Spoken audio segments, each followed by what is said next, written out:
Hello, everyone, and welcome back to The Kate Show. It's episode 257 already, and today I'm talking about what you need to do if your interior design firm, your home staging business, your organizing business is lacking clients. So let's get right into it, because a lot of you have said that your leads have slowed down in 2024. And as the economy recovers from inflation, sometimes it feels worse even while it's getting better. I say this not to discourage you, but to let you know that you're not alone.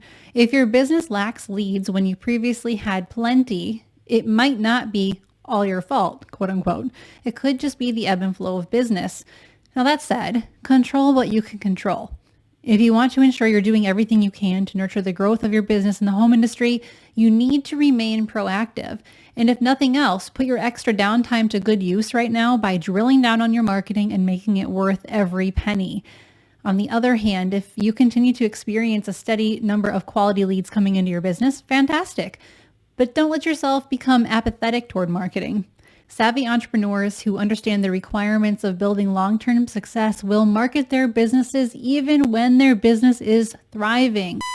This episode of The Kate Show is brought to you by Side Door. If I were an interior designer, I'd be using Side Door because it is a great income opportunity. Don't let anyone fool you. Passive income does not exist, but leveraged income totally does.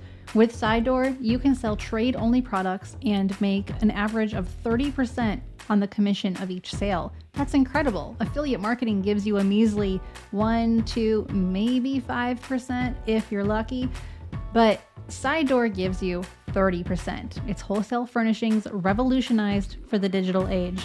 You have access to hundreds of trade brands, and you can streamline purchasing by putting them on your website. And not only do you earn that amazing 30% commission, but you don't have to handle logistics, delivery, customer support issues. All you have to do is curate collections specific to the design style and the room that your client needs.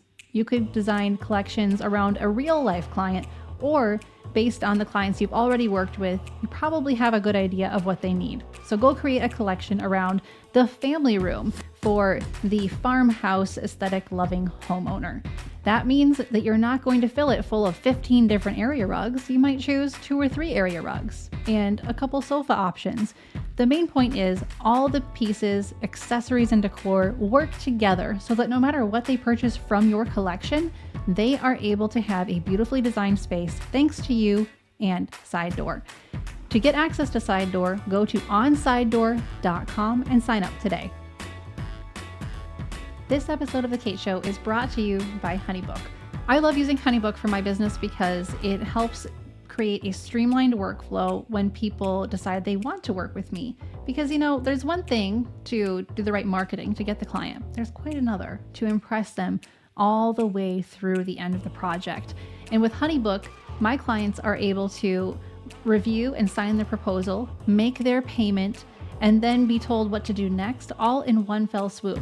I've set up automations that remind them when they need to send me certain assets so that their website project can go off without a hitch. And if you've ever worked with us, you know that HoneyBook kept you on track, it kept us on track, and it was really easy to use. If you're interested in using HoneyBook for your business, go to honeybook.com and use the code SOCIALITE at checkout for 50% off your first year. A significant part of my job as CEO of the Socialite Agency is to strategize. I strategize over my own business as well as those of my clients. When a client comes to me in distress because their leads are slowing down, I typically walk them through a series of concrete steps to get another client on their roster sooner rather than later. While this can vary, here's what I've been telling people lately based on their circumstances, their goals, their company track record, things like that. Number 1, I say, ask your past clients for a specific referral to just one person they know. Number 2, send an email that offers a specific service with a hard deadline. That's a mass email, by the way. Number 3, swap audiences with another local business who serves the same clients or client type that you do. Now, it's easy to give this advice, but how should each part be implemented? Today, I'm giving you exact scripts that you can swipe and use for your own business.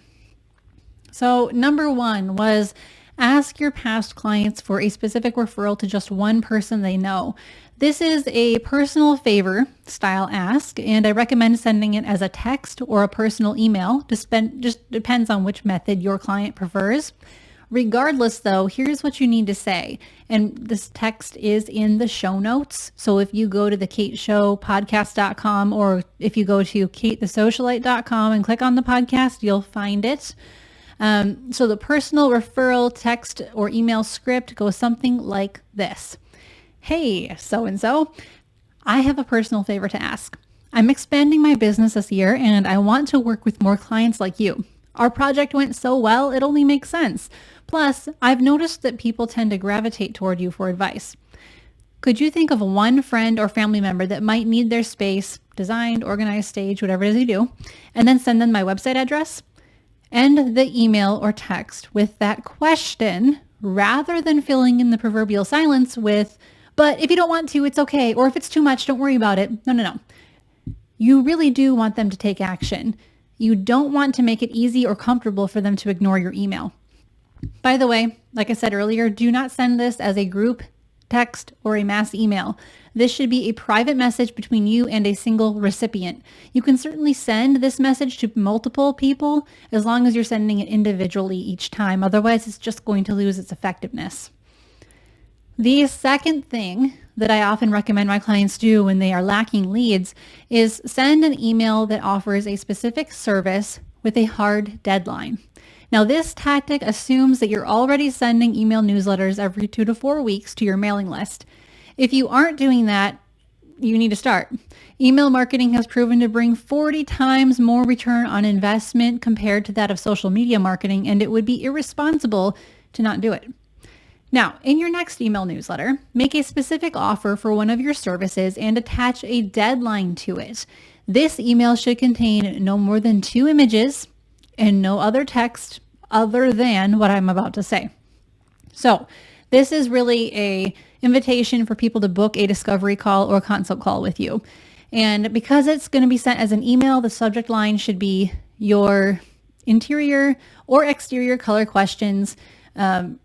Or if you're just talking about organizing, then make it about organizing. You get the idea. But I have to use some example here. So I'm going to use this as an example of an interior designer who's trying to book more consultations. I guess I should have prefaced it with that. Sorry, guys. All right. So the subject line is your interior and exterior color questions. Hi, so-and-so. Do you need help choosing the right color palette for your home? I have one more opening for a color consultation this month. Here's what you can expect at a color consult. Number 1, I'll tour your home in person to better understand your color needs around paint, fabric, furniture, exterior siding and trim, or whatever else you're facing. Number 2, I'll interview you to draw out your design style, even if you aren't sure what that is. Number 3, I'll create a custom color palette for your interior or exterior space and match you with my own trusted vendors and contractors who can get the job done well. Number 4, if desired, I can also manage the entire project to completion for you. Before we get into any of that, however, I'd love to have you book a call with me so you can give me an overview of your needs and then have a button to book a discovery call. By the way, if you aren't using something like Acuity or Calendly to let people book calls with you, you need to, because the easier you make it for someone to book a call, the more likely they are to book that call. And then after that button, simply sign off with, I hope you can claim my last opening for this month. Sincerely, Kate, or whatever your name is. And then you can also add, P.S. I'm open to working with someone that you refer to me. Just forward them this email to keep it simple. Now, like I said, this message should be sent as a mass email and include an image that represents the service that you're offering. So if you're offering a paint consult, include a project photo from your portfolio that represents the results of your color expertise. As with all email newsletters, this email should also include a photo of you and a mini version of your bio written in first-person voice. And just as with your regular email newsletter, don't include links to your recent blog post or any other distracting information. Your only goal with this email is to get someone to reply or book a call. All right, so tactic number 3 is a little bit longer, but it is so worth it. Tactic number 3 is swapping audiences with another local business who serves the same clients you do. The audience swap tactic comes in 2 phases. First, you need to find and approach a swap partner. Second, you need to give them fully prepared information about your business so that you aren't creating extra work for them. So part one is the pitch. Showcase one of your colleagues by sending an email newsletter containing their photo and portfolio, a short paragraph, and a call to action that tells your audience how to contact them. So you're going to send a newsletter out to your audience, but it's going to be all about them, this other partner. In turn, and true to the name of this tactic, your colleague will then share your info with their mailing list. This will give you unprecedented visibility to their audience without making you look salesy and without requiring you to do any sketchy cold emailing. So you're not trading mailing lists. You're presenting one another to the other's mailing list. Now, some tips you should keep in mind are, let's say your swap partner doesn't send newsletters, but they still want to swap with you.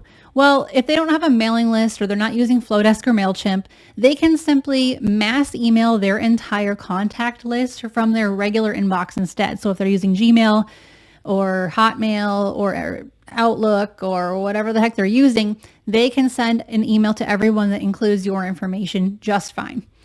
Also, keep in mind the size of your mailing list or their mailing list does not matter. If you are asked about your mailing list size, remind them that it's all about whether or not your contacts are engaged and whether they care about what you have to say. And at that point, it's good to tell them what your average open rate is for email newsletters.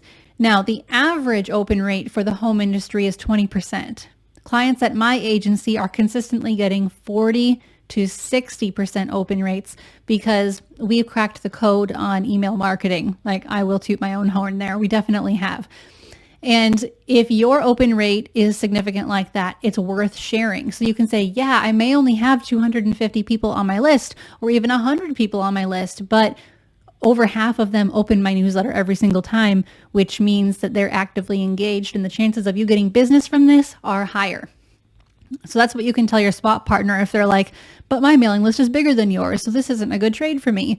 They should just be grateful for the exposure and grateful for the fact that you have an engaged audience ready and waiting to hear about them. All right, the other thing to keep in mind is you should not settle for doing a social media swap. Let's say you contact someone, you're like, hey, let's do a mailing list or audience swap. And they're like, well, let's just post about each other on social media. We'll tag each other. That'll be so much easier. No. That will not have the same effect.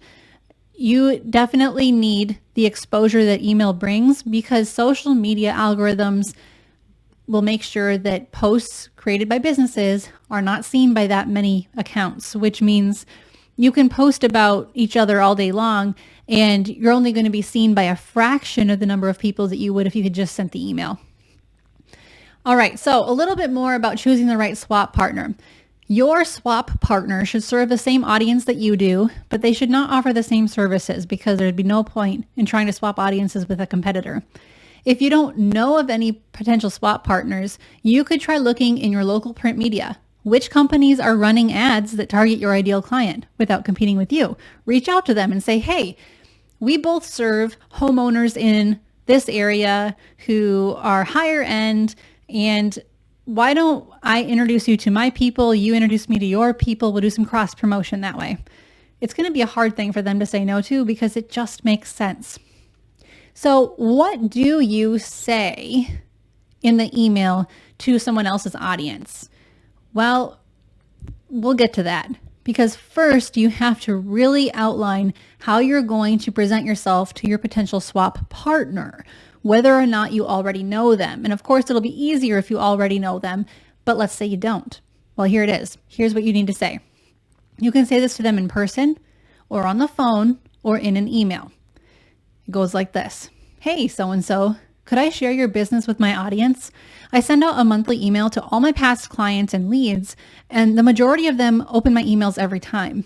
I would love to feature a photo of you or your work, a quick blurb about what you offer, and I'd like to tell my clients how to contact you if they need your services. Would that interest you? In return, I would provide you with my own business blurb and photo that you could send via email to your contact list.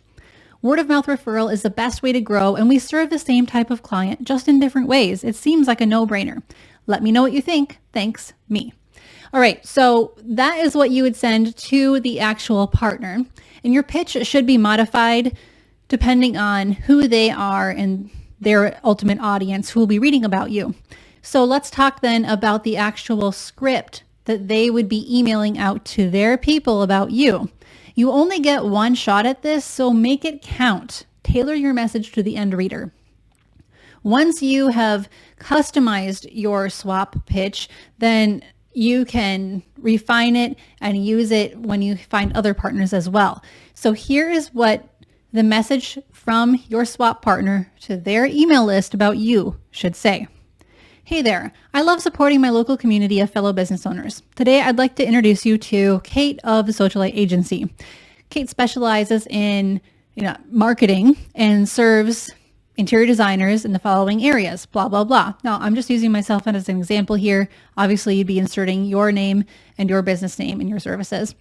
But then it goes on to say, her company offers X, Y, and Z services, and I highly recommend her if you're looking for a reputable blank who really understands your needs. You can contact her by clicking here, and then that should be a button or a hyperlinked sentence that goes to your website. Like I said, you can reuse this script for multiple swaps, and you can also say, hey, swap partner, why don't you borrow my script? That way you don't have to write your own. I got it from my marketing agency, or I got it from this Kate Show podcast I listen to. Why don't you use it as well so that you don't have to write anything from scratch? And then I'll send it out for you to my audience and we'll go from there. And of course, if they're in the home industry and they need marketing help, you can always send them to me too, guys. All right. So I hope this helps. I hope this gives you a little bit more peace around what you can do to get more leads, because there are a lot of entrepreneurs in the home industry who are like, okay, leads are kind of getting sparse here. I've never really had this happen in my business. And what I have noticed as a marketer is that the market is shifting. Not that people are done investing in their homes, not at all. In fact, with interest rates still being so high, more people are inclined to stay in their current home, renovate, get organized, and redecorate, things like that. So if you were previously pushing new build services, you might want to go back to pushing your remodeling services, or even just go back to pushing your consultation services, like I mentioned earlier in this episode. Meet your clients where they are at right now. They may not be of the mindset to move due to interest rates. They might want to make their current home work for them. So see how you can make that home work for them. All right, guys, if your marketing is not working for you, if you are frustrated because you've tried all these different marketing things, nothing has panned out, you can't stay consistent, you keep forgetting to go send a newsletter or write a blog post, you don't know what to say anyway, I can help. Go to katethesocialite.com, check out our services. We do website design, email marketing, blogging, strategy, brand messaging, all the things that you might need. We only work with people in the home industry. If you need help and you are not in the home industry, but you often work with people who are, there's a chance we can do something together. So again, reach out. There's no harm in asking. Go to katethesocialite.com. While you're there, you can book a one-to-one call with me where you'll get a complimentary marketing audit. And you can also grab for free my marketing calendar, which is completely customizable to your business and comes with a lot of other goodies that you'll want for your marketing. Go to katethesocialite.com. All right. Thank you guys so much for watching and for listening. Don't forget to subscribe and to rate the show wherever you get your podcasts. Until next time, keep your marketing simple, your message clear, and I will talk to you soon.